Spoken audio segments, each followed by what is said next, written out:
Alors, je vais écrire les poésies en anglais tout d'abord, et ma belle traductrice va les lire en français jusqu'à un certain moment. Et puis, on va changer de direction. Alors, I speak English, what the hell. Je vais commencer avec un poème en prose qui s'appelle The Drink. I am always interested in the people in films who have just had a drink thrown in their faces. Sometimes they react with uncontrollable rage, but sometimes, my favorites, they do not change their expressions at all. Instead, they raise a handkerchief or napkin and calmly dab at the offending liquid as the hurler jumps to her feet and storms away. The other people at the table are understandably uncomfortable. A woman leans over and places her hand on the sleeve of the man's jacket and says, "David, you know she didn't mean it." David answers, "Yes," but in an ambiguous tone, the perfect adult response. But now the orchestra has resumed its amiable and lively dance music, and the room is set in motion as before. Out in the parking lot, however, Elizabeth is setting fire to David's car. Yes, this is a contemporary film. Le verre. Je suis toujours fascinée par les personnages dans les films qui viennent de prendre un verre à la figure. Parfois, ils sont saisis d'une rage incontrôlable, mais parfois, la version que je préfère, ils ne changent absolument pas d'expression. Ils préfèrent sortir un mouchoir ou une serviette et éponger calmement le liquide incriminé, tandis que l'agresseur saute sur ses pieds et sort comme une furie. Les autres invités sont mal à l'aise, on les comprend.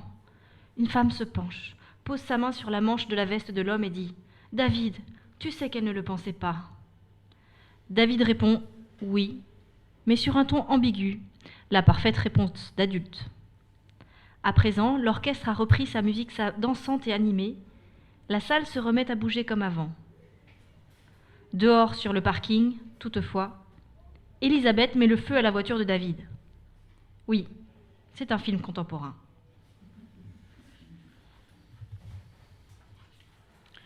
Morning.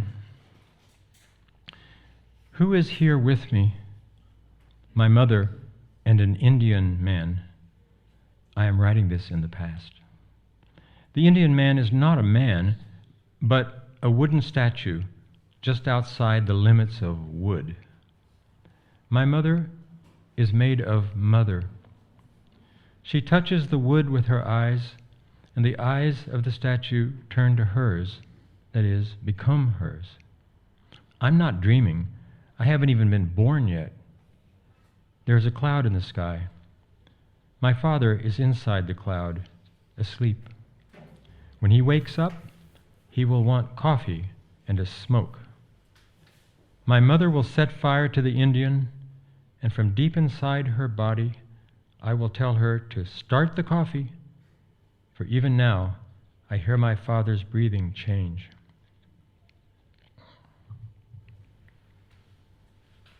Matin.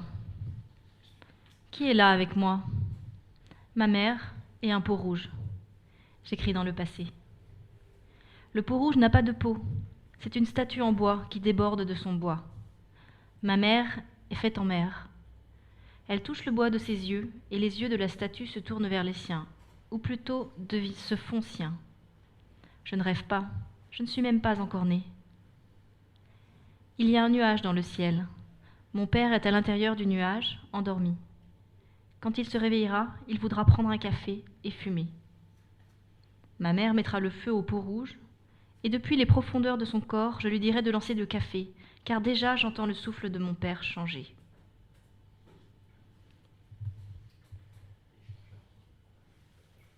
The Missing Lips. In the flower garden behind the cottage, whose foundation rests in the gentle hills of Sussex, England, circa 1920, a small black and white terrier is writhing around on the lawn and snorting in joy. Snorting because he's had the urge to writhe and snort under the blue sunny sky. Then trot off into the shade and plunk down on crossed paws and wait for Marion to come home from school.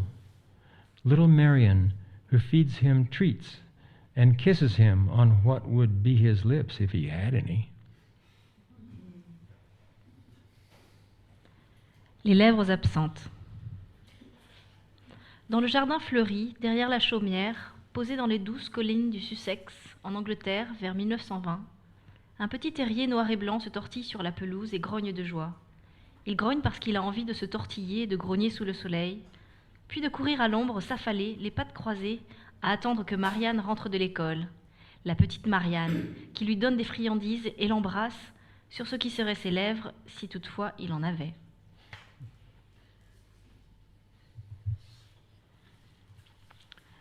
Fairy tale.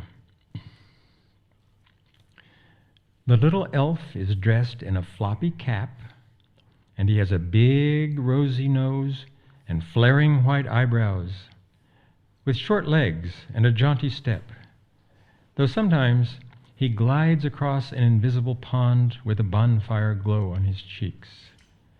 It is Northern Europe in the 19th century, and people are strolling around Copenhagen in the late afternoon, mostly townspeople on their way somewhere, perhaps to an early collation of smoked fish, rye bread, and cheese, washed down with a dark beer.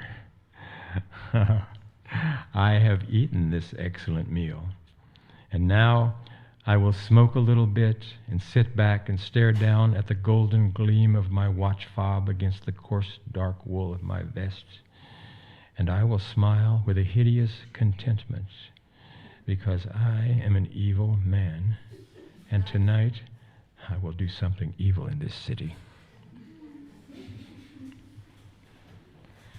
Conte de fées. Le petit elfe porte un bonnet, il a un gros nez rouge, les sourcils d'un blanc flamboyant, de petites jambes et un pas vif, sauf quand il glisse sur un étang invisible avec un feu de joie sur les joues. Nous sommes en Europe du Nord, au XIXe siècle, et les gens flânent dans Copenhague en cette fin d'après-midi. Surtout des gens de la ville, en route quelque part, peut-être vers une collation de poissons fumés, de pain de seigle et de fromage arrosé de bière brune. Ah ah, j'ai fait un excellent repas. À présent, je vais fumer un peu, m'enfoncer dans mon fauteuil, fixer l'éclat doré que fait ma montre à gousset sur ma veste en grosse laine sombre, et je vais sourire d'un contentement hideux, car je suis maléfique, et ce soir, je vais faire le mal dans cette ville.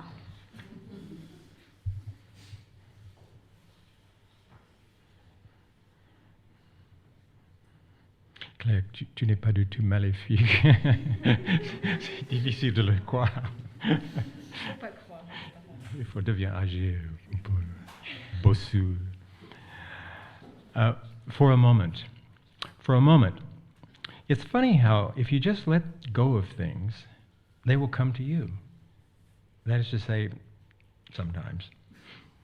So what good is such a generalization? It makes you feel good to say such things from time to time, as if you actually and really and truly knew something.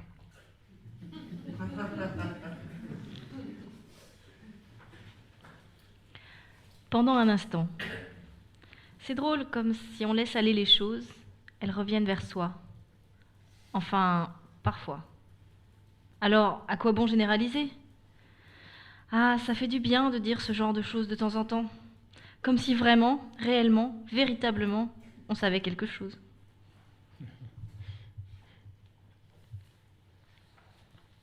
Fixation. It's not that hard to climb up on a cross and have nails driven into your hands and feet. Of course it would hurt, but if your mind were strong enough, you wouldn't notice.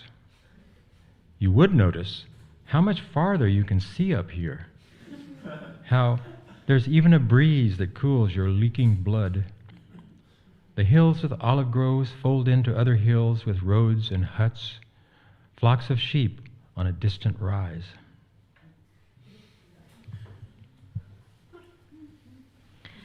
Fixation. Il n'est pas si difficile de grimper en haut d'une croix et d'avoir des clous plantés dans les mains et les pieds. Bien sûr que ça fait mal, mais quand on a suffisamment de volonté, on ne le remarque même pas. Ce qu'on remarque, c'est qu'on voit bien plus loin de là-haut, et qu'il y a même une brise pour rafraîchir le sang qui coule. Les collines d'Oliveray s'enroulent à d'autres collines avec des routes et des masures, des troupeaux de moutons sur une hauteur au loin.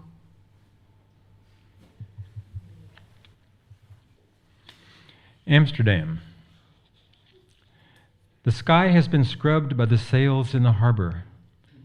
In the gutters of De Hoog, the rivulets are sparkling because they are Dutch and very clean. Even the bricks are happy to be there, with splashes of soapy water on their faces every morning, and Benedict Spinoza inside the house creating his book, theorem by theorem. Outside the window, a man says something, and a girl laughs and says, "No, Willem, that is not the real reason." Everything freezes. Amsterdam. Le ciel a été briqué par les voiles dans le port. Dans les caniveaux peints par de Hooch, les ruisseaux étincellent car ils sont hollandais et très propres. Même les briques sont contentes d'être là, lavées à coups de savonneuse dans la figure tous les matins, et Benedict Spinoza à l'intérieur de la maison, fabriquant son livre théorème après théorème. Par la fenêtre, on entend un homme dire quelque chose, et une fille rigole en disant « Non, Willem, ce n'est pas la vraie raison. » Tout se fige.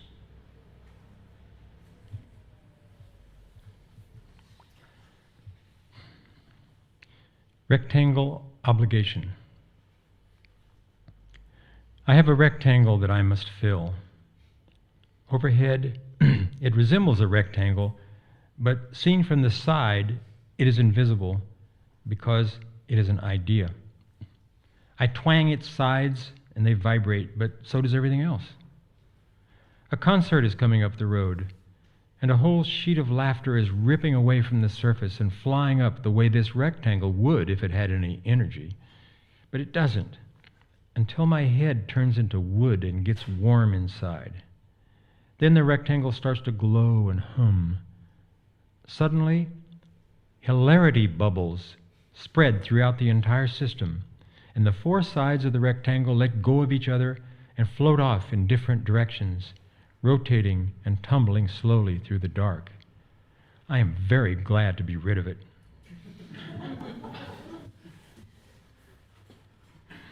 Obligation rectangulaire. J'ai un rectangle à remplir. De dessous, il a l'air d'un rectangle, mais vu de côté, il est invisible, parce que c'est une idée. Je pince ses côtés et il vibre, mais comme tout le reste. Un concert remonte la route et toute une feuille de rire s'arrache de la surface pour s'envoler comme ce rectangle le ferait s'il avait de l'énergie. Mais il n'en a pas, jusqu'au moment où ma tête se change en bois et s'échauffe à l'intérieur. Alors le rectangle se met à luire et fredonner. Soudain, des bulles d'hilarité se répandent dans tout le système, les quatre côtés du rectangle se séparent et dérivent dans plusieurs directions, tournant sur eux-mêmes et basculant lentement dans le noir. Je suis bien content d'en être débarrassé.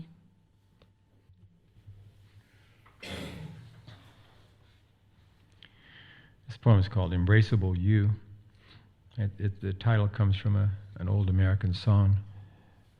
Embrace me, my sweet embraceable you. Anyway, Embraceable You. I don't mind Walt Whitman's saying, "I contain multitudes." In fact, I like it. But all I can imagine myself saying is, "I contain a sandwich and some coffee and a throb." Maybe I should throw my arms out and sing, "Oh, grab hold of everything and hug tight." Then clouds, books, barometer, eyes wider and wider, come crashing through and leave me shattered on the floor, a mess of jolly jumping molecules.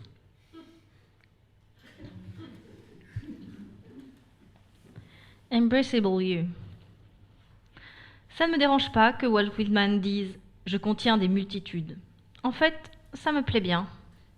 Mais tout ce que je peux imaginer dire, c'est « je contiens un sandwich, un café et une pulsation. Peut-être que je devrais ouvrir mes bras et chanter « Oh, attrape tout et serre fort !» Alors les nuages, les livres, le baromètre, les yeux de plus en plus grands viennent se fracasser et me laissent éparpiller sur le sol un joyeux méli-mélo de molécules. C'est joli méli-mélo de molécules. Incroyable.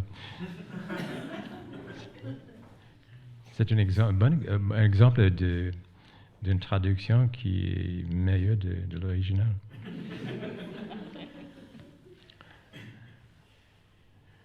The Austrian Maiden. I wish I had blonde hair and was a maiden on a farm in Austria in the 19th century on a sunny day with rosy cheeks and blue eyes, just like those Nazi images of healthy farm girls. But are my great-grandchildren going to be monsters? Then I will have none. I will milk the cow and tell Hans and the others to keep their mitts off me. I will fill my evening hours with the sad music of Schubert and the sad poetry of Heine. It will be so beautiful.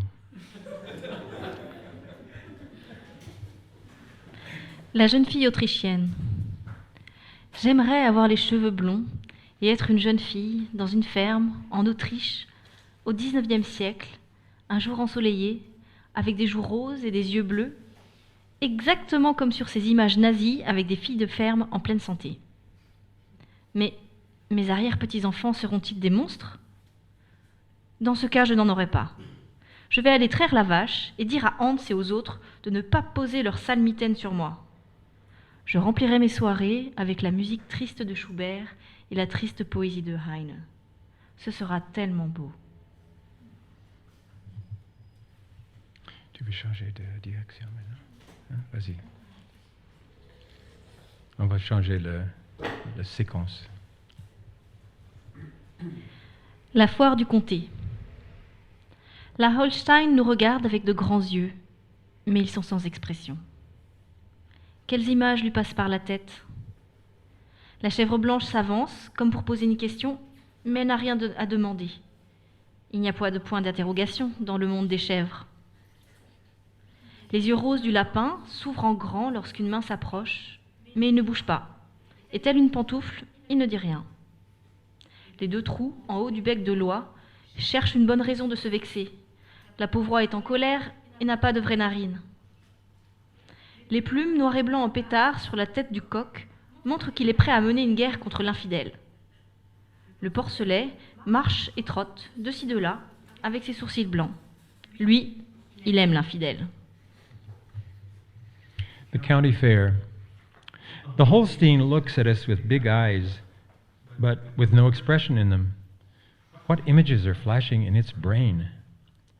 The white goat walks over as if to ask a question, but it has no question to ask. There is no question mark in the goat world. The rabbit's pink eyes dilate when a hand draws near, but it does not move, and like a house shoe, it says nothing. The two holes in the top of the goose's beak are in search of something to get huffy about. The poor goose is angry and without real nostrils. The black and white feathers exploding from the head of the rooster show that he is ready for war against the infidel. The piglet walks and trots around with white eyebrows. Hey, he likes the infidel. Poème dans un goût qui n'est pas le mien. À toi, Max Jacob. C'est dimanche, jour du repos. Pourquoi ne pas s'allonger sur un coussin de soie rose et somnoler tout l'après-midi ? Et comment ? Après tout, nous sommes en 1889. La croisière ne sera pas de retour avant plusieurs heures. Et là, tu entendras le concertina au loin. Tu auras largement le temps d'ajuster ton vêtement et de lisser tes sourcils broussailleux. Minute ! Le bateau est rentré en avance, sans musique. Jupe retroussée, les dames descendent la passerelle inclinée d'un navire qui vient d'accoster, avec des rampes en corde. Il y a du brouillard et la sirène lance un sifflement, comme le cri profond d'une baleine qui aurait dévoré une de ses dames. Celle avec le concertina. Poem in a manner not my own, to you, Max Jacob. It's Sunday, the day of rest. Should you lie back on a pink satin cushion and doze the afternoon away? But of course, this is, after all, 1889, and the boating party will not return for hours. And then you will hear the concertina from far away. You have plenty of time to adjust your clothing and slick back your bushy eyebrows. But wait, the boat has come back early with no music. Skirts uplifted, the ladies are coming down the slanting walkway down from the side of a ship that is docked. It has rope handrails, there is fog, and the foghorn gives out a foghorn blast like the deep grunt of a whale that has eaten one of the ladies, the one with the concertina. On ne sait jamais. 1. Ce qui pourrait se passer. 2. Comment les gens vont réagir. 3. Oh, quoi que ce soit. 3 règles qui habitent dans la maison d'à côté. Arrive le grand méchant philosophe, et contre leur porte, il jette les violents éclairs qui sortent de son cerveau. La porte n'est pas impressionnée. Derrière, les règles pouffent. J'assiste à la scène à travers les rideaux de la cuisine, tout en rinçant la vaisselle. You never know, 1, what might happen, 2, how people will behave, 3, anything. 3 rules that live in the house next door. Along comes the big bad philosopher, and at their door he hurls the mighty bolts of lightning from his brain. And the door is unimpressed. Behind it, the rules are chuckling. I witness this scene through the kitchen windows as I rinse the dishes. Métaphore du matin. La matinée est aussi propre et brillante qu'une joue fraîchement rasée, rincée et séchée à l'aide d'une serviette blanche toute neuve. Ah, les joies de la métaphore! Et si le matin était aussi sale qu'une vieille sorcière à la tête de loupe qui suce ses côtelettes et te bave dessus? Ah, les joies de la métaphore! Et si une métaphore vierge descendait du ciel et se posait en douceur dans ton salon, tourbillon changeant de ton gris et de fumée? Ça serait un dieu grec? Ça te ferait peur? Metaphor of the morning. The morning is as clean and bright as a freshly shaved cheek splashed with water and rubbed with a new white towel. Ah, the joys of metaphor. But what if the morning were as dirty as an old hag with a wen for a head that is licking its chops and drooling on you? Ah, the joys of metaphor. But what if a blank metaphor descended from the sky and landed lightly in your living room, a cloudy, shifting swirl of gray tones and smoke? It would be a Greek god. It would scare you.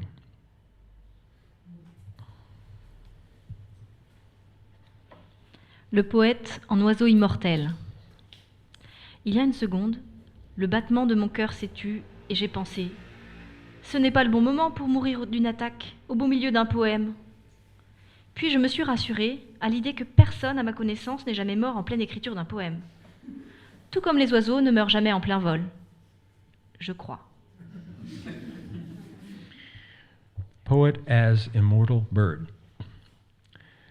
A second ago, my heart thump went, and I thought, oh, this would be a bad time to have a heart attack and die in the middle of a poem. Then took comfort in the idea that no one I have ever heard of has ever died in the middle of writing a poem, just as birds never die in mid-flight, I think. Penser et agir. Il faut toujours que je sois en train de faire quelque chose, d'accomplir quelque chose, de réparer quelque chose, d'aller quelque part, de me sentir décidé, utile, compétent. Et même quand je tousse, comme à l'instant, j'ai la satisfaction d'avoir nettoyé les choses. La facture d'électricité arrive, et quelques minutes plus tard, j'ai rédigé le chèque. Le monde part en guerre, je crie « Hé, attendez une minute, on va réfléchir à tout ça !» Ils baissent leurs armes et se mettent à cogiter. Maintenant, ils sont en position de penseur, comme la statue de Rodin, celle qui est devant le département de philosophie de Columbia. Toute son œuvre est musculaire, Comment un type avec de si gros muscles peut-il penser autant ? On a l'impression qu'il a travaillé toute sa vie pour avoir ces muscles, et maintenant il n'en a aucune utilité.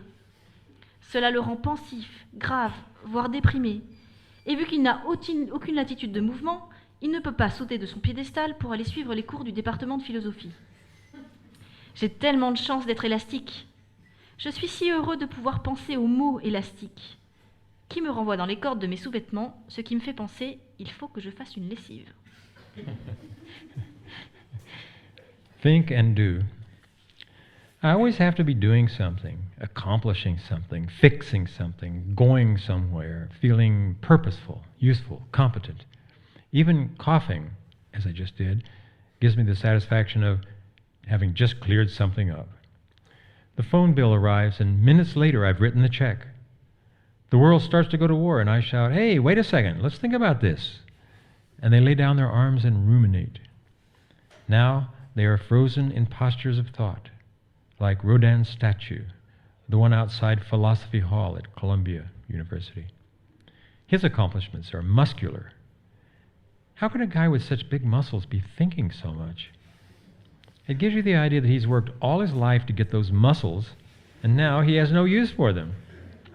It makes him pensive, sober, even depressed sometimes, and because his range of motion is nil, he cannot leap down from the pedestal and attend classes in Philosophy Hall. I am so lucky to be elastic. I am so happy to be able to think of the word elastic and have it snap me back to underwear, which reminds me, I have to do the laundry soon.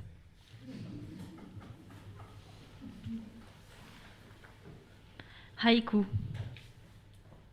Quoi ? Déjà ? La vie, quoi.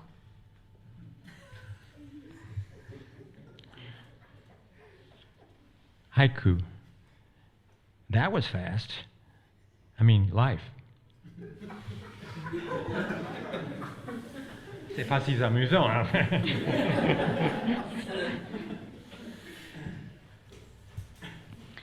Pan fait la littérature. Maybe you should explain that. It's partly in French, partly in English.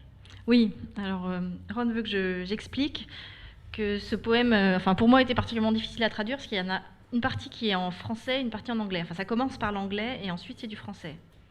Et en plus, oui, il y a plein de jeux de mots et de jeux sur le son, donc le poème se ressemble pas énormément en français et en anglais. Pan fait la littérature. Pan fait le fusil.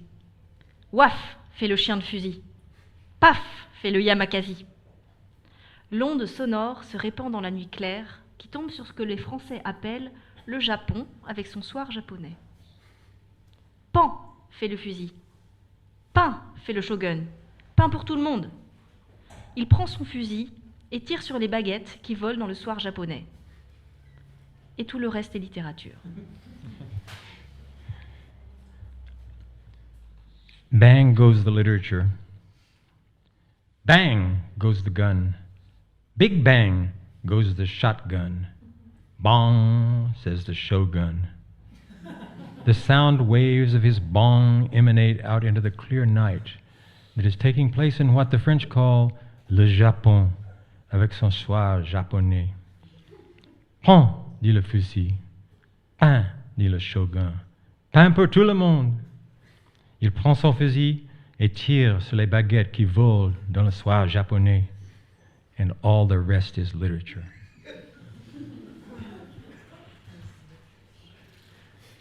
Pensez juste. Gustave Flaubert. Comment était son haleine quand il gueulait chaque phrase tout seul dans sa chambre, nuit après nuit ? Mauvaise, je parie, avec la moustache tombante soulevée par le vent mugissant, l'argenterie de maman secouée dans le buffet, le chien tremblant sous la commode, et maman elle-même qui éteint le gaz et se glisse dans son lit en pensant « Il est parfaitement normal ».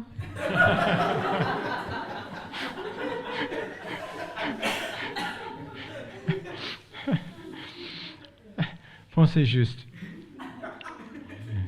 Gustave Flaubert.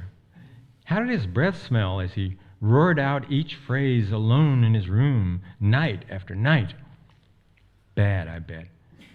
the drooping mustache hairs blown out by the booming wind, Mom's cutlery rattling in the sideboard, the dog trembling beneath the cupboard, and Mom herself turning down the gaslight and slipping into bed with the thought, he's perfectly normal. Petite élégie. Blaise Cendrars, dans ses derniers jours, vieux et malade, écrivit ces derniers mots. Ce matin, sur la vitre, un oiseau. Je trouve cela si beau et émouvant que ça m'est presque insupportable. Même si je peux voir le poète âgé, la tête tournée vers la fenêtre où est perché un petit oiseau qui le fixe, penchant sa tête vers le gros nez et les yeux qui louchent. Je suis venu te voir, vieil homme. Mais à présent, je vais dresser mes ailes et les faire battre, car voler est ma grande joie, et le lieu où poussent les ailes m'appelle à bondir et voler. Adieu. Matin, fenêtre et oiseaux, tous envolés. Adieu. Adieu. This is the last poem, by the way. Little Elegy. Blaise Cendrars, in his final days, old and ill, wrote down his final words. This morning, on the windowsill, a bird.